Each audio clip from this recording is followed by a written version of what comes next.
Hello කොහොමද මගේ යාළුවෝ හැමෝටම ඔන්න ඉතින් අද වෙනස්ම විදිහේ වීඩියෝ එකක් අරගෙන ආවා ඔයගොල්ලොත් එක්ක ෂෙයා කරගන්න. ඉතින් ඔයගොල්ලෝ තම්බිනෙල් එකේ දකින්න ඇතිනේ මම අද කතා කරන්නේ මොකක්ද කියලා.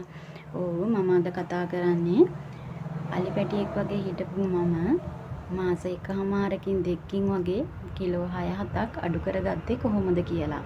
ඉතින් මමත් මේ වගේ වීඩියෝ සර්ච් කර බැලුවානේ එක කට්ටියගේ අත්දැකීම් කොහොමද බර අඩු කරගන්න මොනවද කරලා තියෙන්නේ කියලා. ඉතින් මගේ අත්දැකීමුත් ඔයගොල්ලෝ කාට හරි ප්‍රයෝජනවත් වෙයි කියලා හිතලා තමයි මම මේ වීඩියෝ එක ඔයගොල්ලොත් එක්ක ෂෙයා කරගන්න කියලා හිතුවේ.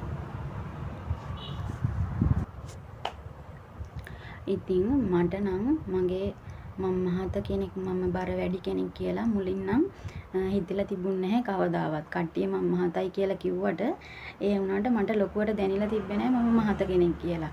මහතයි කියලා දන්නව අනිත් අයට වැඩිය. ඒකේ වුණාට ගණන් ගන්න තරම් මහතක් නෙමෙයි කියලා තමයි මගේ ඔළුවේ තිබ්බේ.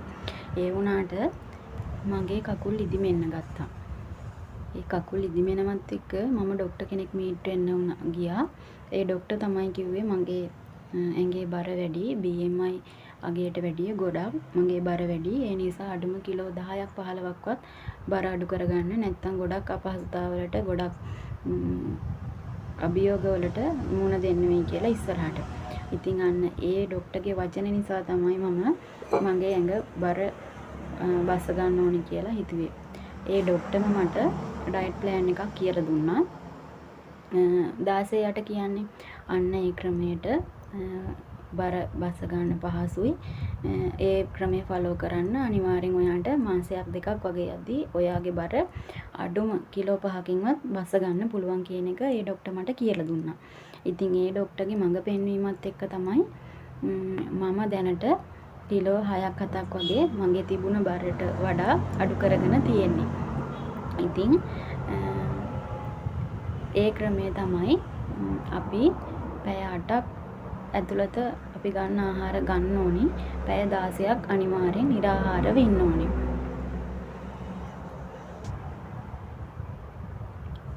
එහෙම කිව්වම අපට හිතෙනවනේ ඒක ලොකු දෙයක් වගේ. අපොයි නෑ එකට පුරුදු වුණාම හරිම ලේසි දෙයක්. පුංචි දෙයයි කරන්න තියෙන්නේ. අපි ගන්න ආහාර අපි ටයිම් ටේබල් එකට අනුව සාමාන්‍යයෙන් අපි මොනවද කන්නේ කියලා හරියට තීරණය කරගෙන කෑම කන්න පුරුදු වුණාම ඒක අපේ ජීවන රටාවට ඉබේටම එකතු වෙනවා. අර මුල්ම ටිකේ නම් නිකන් ඒක මහා ලොකු අපහසුයක් වගේ තමයි දැනෙන්නේ.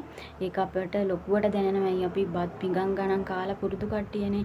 ඉතින් මේ ක්‍රමයට පුරුදු වෙද්දී මුල් සතිය දෙක ටිකක් අමාරුයි. ඊට පස්සේ අල්ලන් යන්න ගොඩක්ම ලේසි. කෑම දැක්කම අර තියෙන රුචිය කලින් වගේ නෑ අපට.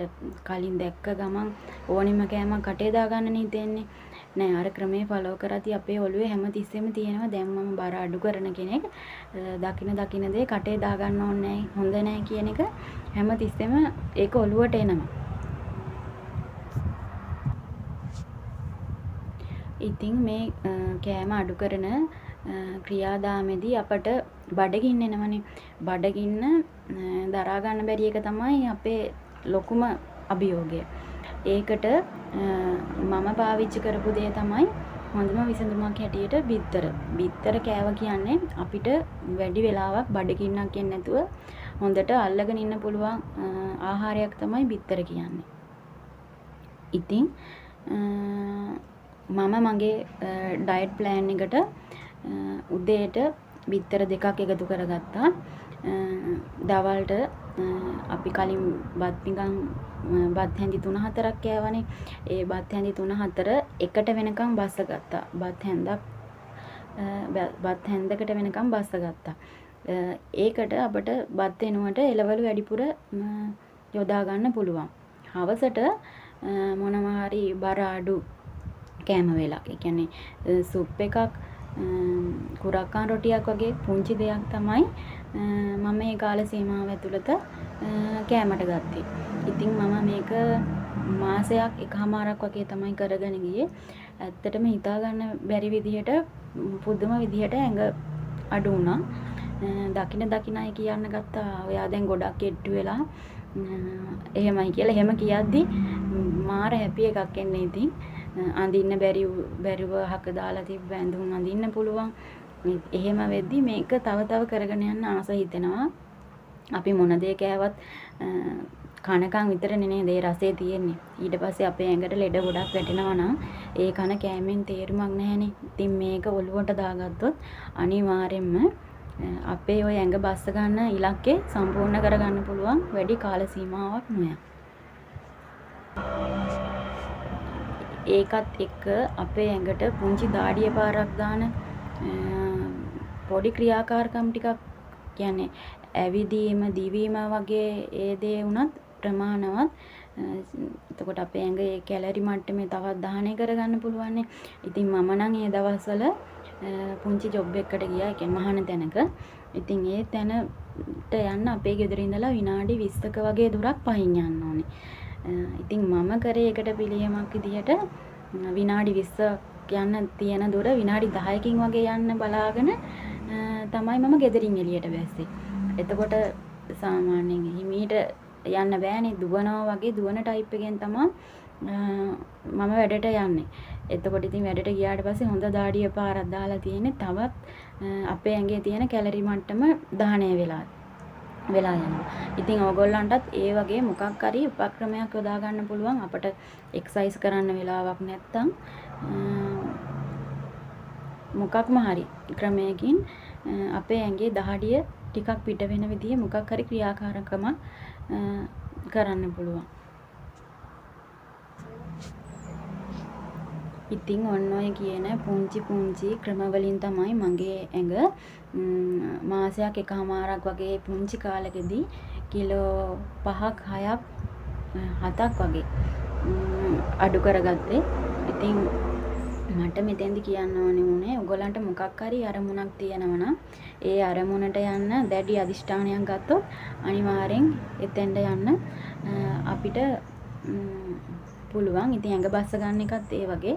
ඇඟ බස්ස ගන්නවමයි කියන එක ඔළුවේ තිබ්බොත් අනිවාර්යෙන් වැඩි කාලයක් යන්න කලින් ඔයාටත් ඔයාගේ ඇඟ ඔයාට ඕනි මට්ටමට හදාගන්න පුළුවන්. ඒකට මම මේ කිව්වේවත් උපකාර වෙයි කියලා මම හිතනවා. මම අවසානයේදී ආයෙ කියන්නම්. ඔයා උදේට සෙම තියෙනවා නම් හැබැයි ඒකත් කරන්න බෑ. බිත්තර වලට සෙම ඇවිස්සෙනවනේ. ඒ නිසා ඔයාට සෙම තියෙනවා නම් බිත්තර පාවිච්චි කරද්දී පොඩ්ඩක් සැලකිලිමත් වෙන්න. සෙම නැත්තම් උදේට බිත්තර දෙකක් ගන්න. ඔක හැමදාමත් කරන්න බෑනේ. දවසක් ඇර දවසක්වත් බිත්තර දෙකක් ගන්න. බිත්තර නැත්තම් ඔයාට පුළුවන් උදේටත් පුංචි බත් මම නම් බිත්තර නැති දවසට බත් කටක් වගේ තමයි කෑවේ එළවලුත් එක්ක. දවල්ට අනිවාර්යෙන් බත් හැන්දක් විතර වගේ ගන්න. එළවලු වැඩිපුර ගන්න. පිටි සහිත එළවලු ගන්න එපායෙත්. හවසට සුප් එකක් කුරක්කන් රොටියක් ඒ වගේ දෙයක් ගන්න. මම නම් ඉතින් ওই විදිහට තමයි ආහාර ටික ගත්තේ. හවස අඩුම හවස 6 වෙද්දිවත් රැට කෑම ගන්න එක නතර කරන්න. එතනින් එහාට කෑම දිහා බලන්නවත් එපා. දැක්කොත් අපිට ඇත්තට කන්න හිතෙන්නේ. මම නම් ඒ දවස්වල එහෙමයි කරේ. 6න් පස්සේ කණ එක කන්නේම නැහැ. 6 වෙද්දි දතුන් මැදලා ගෙට එනවා. ආයේ කන්නේ කිසි දෙයක්. එහෙම තමයි මම මගේ බර අඩු කරගත්තේ. ඉතින් ඕගොල්ලොත් මේ විදියට කරලා බලන්න. අනිවාර්යෙන් ඔයාලගේ බර අඩුම කිලෝ 5ක්වත් අඩු කරගන්න පුළුවන් මාසයක් එකමාරක් යද්දි. එහෙම කරලා බලන්නකෝ. ඊට පස්සේ අනිවාර්යෙන් මට පල්ලෙහෙන් කමෙන්ට් එකකුත් දාන්න. ඔයාලගේ බර අඩු වුණාද කොහොමද මේකේ සාර්ථකත්වය කියලා. ඉතින් මම ඔයගොල්ලොත් එක්ක මේ ෂෙයා කරගත්තේ මම මගේ බර අඩු කරගන්න කරපු දේවල්. මොකද මම ડોක්ටර් කෙනෙක්වත් බර අඩු කර ගැනීම සම්බන්ධයෙන් ඉන්න අර කවුද ඒගොල්ලෝගේ නම නම් මට අමතකයි. එහෙම කෙනෙක්වත් නෙවෙයිනේ. මේ මම ඔයගොල්ලොත් එක්ක ෂෙයා කරගත්තේ මගේ අත්දැකීම්. ඉතින් ඔන්න ඔය විදිහට තමයි මම මගේ බර අඩු කරගත්තේ. ඔයාලත් මේ ක්‍රමය ෆලෝ කරලා බලන්නකෝ. අනිවාර්යෙන් මාසයක් දෙකක් යද්දි හොඳ රිසල්ට් එකක් බලා ගන්න පුළුවන්. එහෙනම් ඉතින් වීඩියෝ එක දිග්ගැස්සෙන හින්දා මම මෙතනින් වීඩියෝ අදට අවසන් කරනවා. වීඩියෝ එක ගැන ඔයගොල්ලෝගේ අදහසත් පල්ලෙහින් කමෙන්ට් එකක් දාගෙන යන්න. සබ්ස්ක්‍රයිබ් කරලා නැත්නම් අනිවාර්යෙන් දැන්ම සබ්ස්ක්‍රයිබ් කරලා තියාගන්න. ආයෙත් මේ වගේ වීඩියෝ එකක් අරන් එනකම් හැමෝටම තෙරුවන් සරණයි.